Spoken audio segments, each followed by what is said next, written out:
In late October of 2023, a 34-year-old man named Nathan Reed emerged from the woods outside Sago, West Virginia, shaken and alone. He told authorities he'd spent the morning exploring a sealed section of the abandoned Sago mine, a place still tied to one of the deadliest mining disasters in modern US history. According to Nathan, he entered through a forgotten ventilation shaft just after dawn, equipped with standard caving gear and a headlamp. He came out nearly 4 hours later, visibly disoriented, carrying a weathered miner's note in a sealed bag and claiming he had recorded something inside. Local officials dismissed his story. The shaft he said he used to enter was later found collapsed, with no sign of recent disturbance. His recordings were mostly static. Photos were inconclusive. But what stuck with those who heard the story wasn't what he brought out. It was what he claimed to have seen inside, and what he heard. This is Nathan Reed's experience in the Sago mine.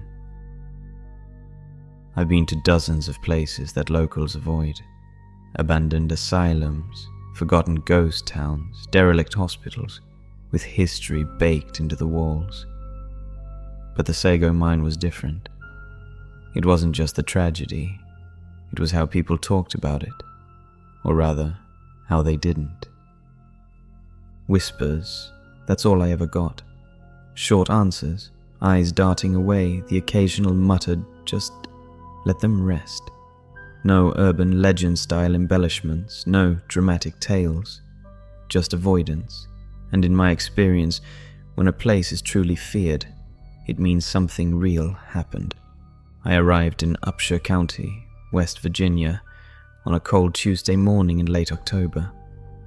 The air was sharp and dry, and the first frost of the season clung to the grass along the 2-lane roads. I parked a half a mile from the sealed main entrance of the Sago mine and hiked in before dawn, keeping off the old service roads. My gear was standard: high-lumen headlamp, backup flashlight, filtered respirator, CO2 monitor, GoPro, and a handheld methane detector. The latter was critical. Even abandoned, a mine can turn deadly without a hint of warning. The main drift entry had long been collapsed and fenced off, but I'd found blueprints online that hinted at secondary access points. Old ventilation shafts, partially covered by debris or vegetation, and I'd read enough miner forums to know how to locate them. I found one just after 6 a.m., off a game trail behind a thicket of leafless rhododendron. It was narrow, barely 2.5 feet wide, but I squeezed through. Once I was inside, the silence hit hard. It wasn't just quiet, it was thick, like the mine itself was holding its breath. I'd only just begun. The Sago mine explosion happened on January 2nd, 2006, just after 6:30 in the morning. An underground blast tore through the first left panel of the mine's western section.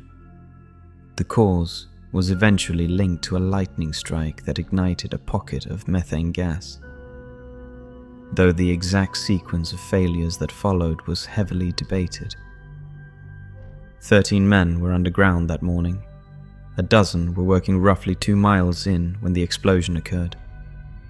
The blast cut power, destroyed communications, and triggered a collapse. Rescue teams reached them, almost 2 days later, but by then, it was too late for most. What made it worse, what still lingers in the minds of those around here, is how close they came. For nearly 2 days, family members waited outside, believing their loved ones might still be alive.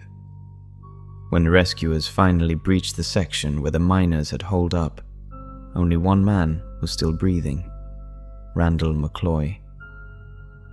He was unconscious when they found him, barely clinging to life. He recovered enough to tell part of the story. They'd sealed themselves in an airtight chamber with what little supplies they had. They wrote notes to their families in the dark, They waited, and one by one, they passed. The area was sealed permanently after that, or it was supposed to be, but time and neglect do strange things to places like this. And then there were the voices. It started with a rescue worker. Said he heard tapping, faint, rhythmic, later dismissed as a hallucination brought on by fatigue. Then, years later, a state worker doing surface inspections claimed he heard men talking beneath his feet, garbled, low, like they were calling for help. No one took him seriously. But the story stuck around. I always keep an ear to the ground for reports like that. That's what brought me here. The passage sloped steeply for the first 30 feet before leveling out into a drift tunnel roughly 6 feet high and maybe 5 feet across. The floor was still lined with old steel tracks, rusted and warped. Dust coated everything. Not dust like attic dust. This was thick, gritty, metallic. I kept my respirator on. My methane detector buzzed softly every few minutes. Not in alarm, just in warning. Trace levels, to be expected. At 6:42 a.m., I passed an old ventilation bulkhead, half collapsed and hanging like a torn curtain. The silence deepened beyond that point. Even my own footsteps sounded like they didn't want to echo. The beam from my headlamp cut through the dark, revealing remnants of the operation. Abandoned tools, a shattered hard hat, twisted cable reels. Every object looked like it had been left in a hurry. Nothing was neatly stored. It felt wrong, like the mine had frozen mid-breath and never exhaled. By 7:15, I'd made it roughly 1,200 feet in, according to my GPS. That's when I passed my first crosscut, an intersecting tunnel that veered off into deeper sections of the mine. I didn't go down it. Not yet. Something about it felt off, like the air was thicker there, heavier. At 7:38 a.m. I reached a junction chamber, bigger than the drift, maybe 12 feet high with 3 exits. One of them had collapsed entirely. Another looked like it had suffered heat damage. Blackened walls, melted light fixtures. Signs of the explosion. The third tunnel sloped downward. That's the one I took. The deeper I went, the more I noticed the temperature shift. Not colder, warmer, damp with a chemical tang in the air. My CO2 monitor flickered, not dangerously, but enough to raise a red flag. I checked my air filter. Still good. Somewhere behind me, maybe 30 yards back, a single clatter echoed, like a rock falling. I spun around. Nothing. Tunnel was empty, but something had moved. At 8:02 a.m., I found the helmet. It was resting against the tunnel wall near a broken wooden support beam. Dust covered most of it, but I wiped it clean with my glove and saw the name stenciled in faded paint, D. Bennett. I checked the list of miners who were underground that day. David Bennett, age 27, one of the 12 who didn't make it. I stared at that helmet for a long time. Then I opened my pack and pulled out a Ziploc bag. I wasn't going to take it, just photograph it, document its condition. But when I flipped it over, something slipped out from inside. A piece of paper, folded, stiff with age.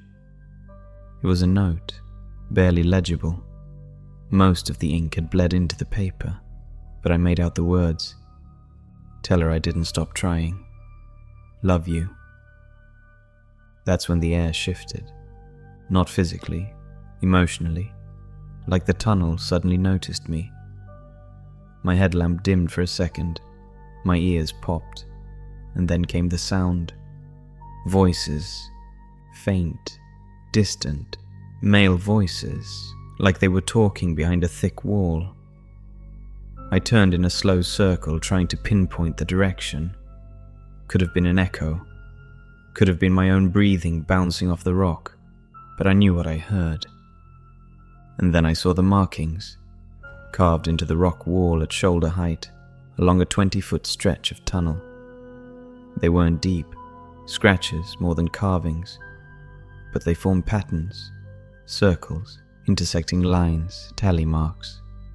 Some of them were drawn in what looked like rust. Others were blackened, soot. I photographed everything, zoomed in, my gloves brushed one of the symbols and came back stained.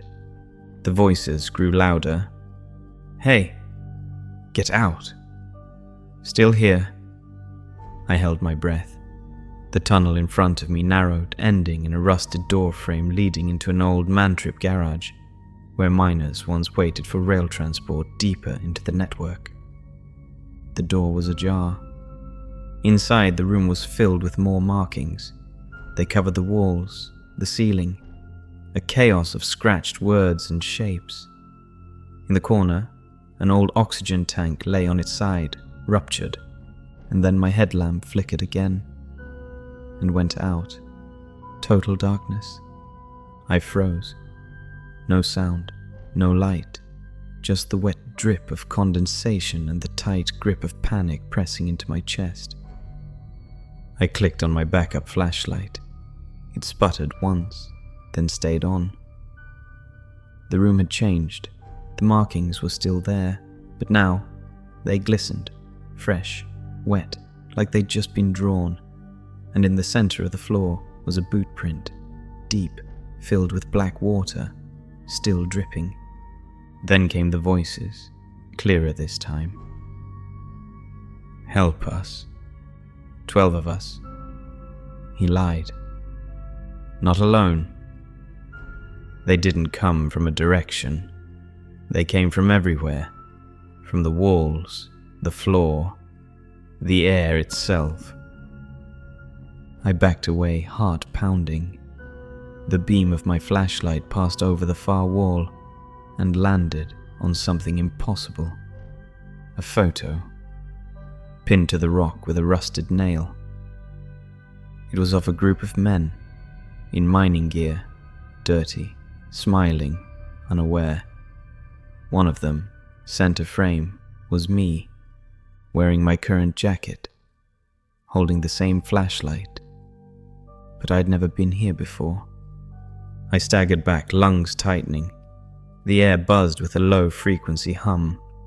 My methane detector screeched. Dangerous levels. I didn't wait. I bolted. Back through the manrip room, down the tunnel, past the helmet, past the symbols. The walls groaned behind me, like the mine itself was collapsing, or shifting. I didn't stop until I hit the junction chamber.